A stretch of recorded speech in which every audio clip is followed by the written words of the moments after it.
Gila nih, 250 ton beras ilegal nih diimpor dari Vietnam dan Thailand. Wah, ini gila ini. Oke, sebelumnya selamat datang di channel kami, M Channel. Kita akan membahas kali ini terkait impor ilegal beras dari Vietnam dan Thailand melalui Aceh. Padahal kita sudah swasembada pangan, swasembada beras, namun tetap aja ada oknum-oknum yang melakukan ini. Lebih lanjut, kita lihat video berikut ini.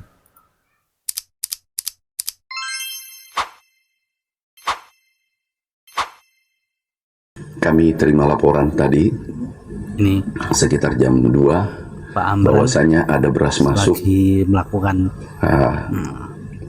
di Sabang konferensi itu terkait hal ini. 250 ton tanpa izin dari pusat, tanpa persetujuan pusat. Tadi langsung kami telepon Kapolda, kemudian Kabareskrim.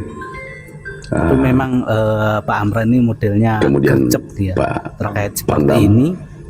langsung Dia langsung disegel tanggapi ini berasnya. secara serius. Wah gila, ini nggak boleh keluar. banyak banget ini impor berasnya. Saat ini kita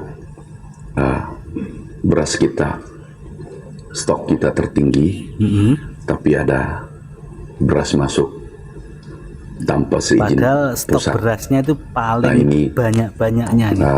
Dengan berbagai dalil, Akhir tahun biasanya dipersiapkan. teori-teori pembenaran. Tetap ada. Yang jelas kalau ilegal. sudah Panglima tertinggi, Bapak Presiden sudah menyampaikan bahwa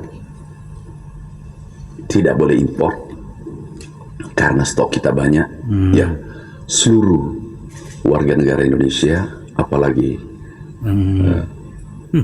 aparat atau pegawai seluruh Indonesia harus patuh pada perintah Panglima tertinggi, perintah Bapak Presiden. Saya kira ini pasti sengaja nih, pasti sengaja. Memang udah ada grand desainnya, memang sejak awal ingin melakukan impor beras ilegal. Walaupun kita tahu negara dengan motornya Pak Amran ini, tapi mereka tetap berani. Padahal sangat strong beliaunya memerangi hal-hal seperti ini, tapi tetap aja ada. Hari ini kami sampaikan bahwa itu kita segel dan kami minta ditelusuri siapa pelaku-pelakunya. Dan ada yang menarik, rapatnya di Jakarta, minta rapat rakor, Gitu. belum ada persetujuan. Kami tanya Dirjen, kami tanya Deputi Bappenas, apakah Anda menyetujui? Ternyata dalam risalahnya menolak. Iya, ada sengajaan. Tapi tetap dilakukan. By design. Yang kedua, rapatnya tanggal Dan 14 pasti di ini, Jakarta, tetapi izinnya melibatkan dari orang Thailand besar sudah dan orang keluar. tuanya. Berarti ini sudah direncanakan. Memang sudah direncanakan. Ada yang mengatakan, iya Pak, karena harga beras Thailand, Vietnam itu murah. Iya, memang murah karena Indonesia tidak mengimpor beras. Iyalah, memang 2 dimulai tahun karena terakhir kita impor pas impor. 7 juta ton lebih. Itu nilainya dengan jagung kurang lebih 100 triliun. Buset. Dan pemimpin-pemimpin negara saat kami mendampingi Bapak Presiden, mereka meminta kalau bisa ekspor ke Indonesia, kalaupun sedikit, mintanya 250.000 ton maksimal. Mereka mah Tapi kami, selalu pengen Bapak Presiden, karena memang kami sampaikan Indonesia izin itu Bapak pasarnya Presiden yang beras kita sangat cukup, besar, sangat luas. malah lebih dari cukup. Tetap Bahkan aja pengen diperkirakan menjual akhir Indonesia tahun itu dengan adalah impor, stok walaupun dilakukan dengan ilegal. tertinggi.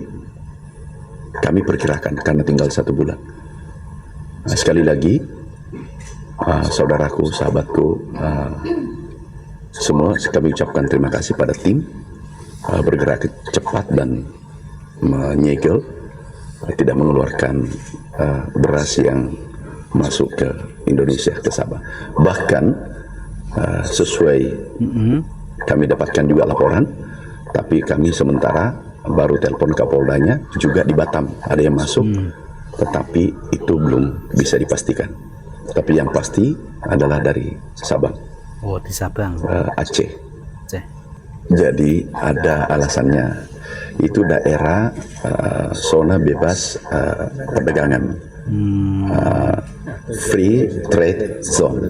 Jadi Free trade zone ini dari sana. Makanya tetapi dia itu harus masuknya dibaca dari dengan Sabang, hukum, harus makanya. sesuai dengan Tapi harus kebijakan sesuai pusat. dengan kebijakan Nah, pusat. ini yang mungkin tidak diperhatikan. Itu alasannya. Dan kemudian pelakunya siapa melakukan nanti sementara pendalaman. Tetapi ini tidak boleh dibiarkan. Pak Amran sangat Kami tegas sebagai terkait Menteri ini. Pertanian itu kalau beras harus ada rekomendasi dari Kementerian Pertanian. Coba telepon satu-satu. Dirjen siapa yang meloloskan? Seandainya ada dirjen meloloskan, hari ini berakhir jabatan. Aku pastikan itu. Aku pastikan itu. Kalau dia tidak Buset. patuh pada presiden kita. Tapi alhamdulillah ternyata Deputi Dirjen patuh Oh, gitu. mengikuti instruksi Bapak Presiden. Kemudian kami sampaikan selama ini mereka patuh. Oh sudah, kami langsung telepon Menteri Perdagangan. Jadi kami koordinasi, kami telepon Menteri Perdagangan tadi langsung, beliau katakan bahwa nggak ada izin. Jadi kabar eskrim, kami Kapoldanya kami langsung telepon satu-satu, kami ingin tahu. Kemudian Bappenas, deputi-deputi, Sestama, aku undang Dirjen di Rut Bulog yang menyampaikan juga. Perlu juga diketahui bahwa beras kita di sana cukup besar. Ada hampir 100.000 ton ya. 402 ton 402 ton. untuk 3 bulan siap. Jadi stok kita banyak. Stoknya pas banyak, Ini tapi tetap ada Nasionalismenya di mana? masuk ilegal. Ini adalah kehormatan bangsa. Kalau kita bisa berdaulat pangan, kita kan sudah alhamdulillah. Insya Allah sedikit lagi kita bisa, kan masih ada hari ini tanggal 23, berarti masih ada 1 bulan 1 minggu. Kita bisa sampaikan bahwa Indonesia sudah swasembada, jangan diganggu lagi. Kalau ada pasti kita usut, pasti kita usut. PT MSG Bapak, Multazam Sabang Group. Wah, ini biangnya ini. Mutasam Sabang Group. Oke. Nah, ini sudah jelas toh. Jadi emang mereka itu memanfaatkan kelemahan-kelemahan kita. Ada spesifik masuk, ada spesifik masuk. Padahal swasembada beras sudah digaungkan, tetap aja mereka melakukan illegal logging, illegal impor ilegal beras. Nah, tentunya ini sangat merugikan masyarakat, petani, pedagang, karena otomatis nanti harga pasar biasanya anjlok karena ada penumpukan beras-beras, salah satu beras impor ini. Mungkin itu ulasan dari saya. Ada tanggapan silahkan di komen ya, di komen. Dah, assalamualaikum warahmatullahi wabarakatuh.